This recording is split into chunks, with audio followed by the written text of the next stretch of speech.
మహాత్మా జ్యోతి బాపులే 199వ జయంతి వేడుకలను all India Ambedkar యువజన సంఘం ఆధ్వర్యంలో ఘనంగా వేడుకలను నిర్వహించారు.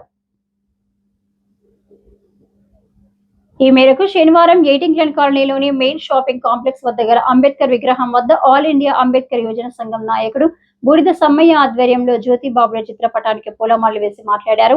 బడుగు బలహీన వర్గాల హక్కుల సాధన కోసం, అలాగే అంటరానితనం, అస్పృశ్యత కొరకై పోరాడిన వ్యక్తులలో ముఖ్యుడు, గొప్ప సంఘ సంస్కర్తని కొనియాడారు.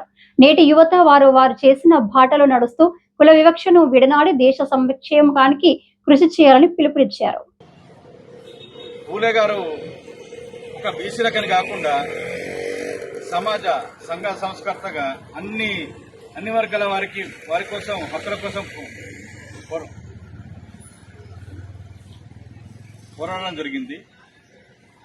దీన్ని ముఖ్యంగా అంబేద్కర్ వాదాన్ని కూడా బలంగా ప్రజలకు తీసుకెళ్లి అంటరానితనం కానీ మహిళలు చదువుకోవాలని చెప్పేసి అన్ని విధాలుగా అంటరానితనాన్ని కూడా దూరం చేయడంలో ఈ పూలే గారు కూడా ముందంజలో ఉండడం చాలా గర్వకారణంగా ఉంది.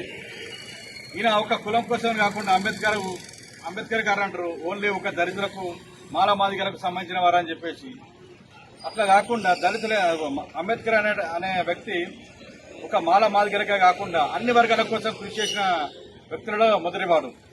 ఈరోజు ఓటు పరంగా కానీ మహిళలు ఇప్పుడు అన్ని రంగాల రాణించడం కోసం కానీ ఆయన చేసిన కృషి వల్ల ఈరోజు మహిళలు కూడా ఎన్నికల్లో పోటీ చేయడం కానీ ఉద్యోగాలు ఉండడం కానీ అన్ని విధాలుగా చేయడం జరుగుతుంది. ఈరోజు మా ఆల్ ఇండియా అంబేద్కర్ యువజన సంఘం తరఫున ఈరోజు చేయడం మా గర్వకారణంగా ఉంది. ఈ కార్యక్రమంలో నాయకులు మేకల సురేష్, బూడిద ఓదెలు, సంపత్, నవీన్, రబ్బాని లక్ష్మయ్య, రవి, మహేందర్, శంకర్, అశోక్ తదితరులు పాల్గొన్నారు.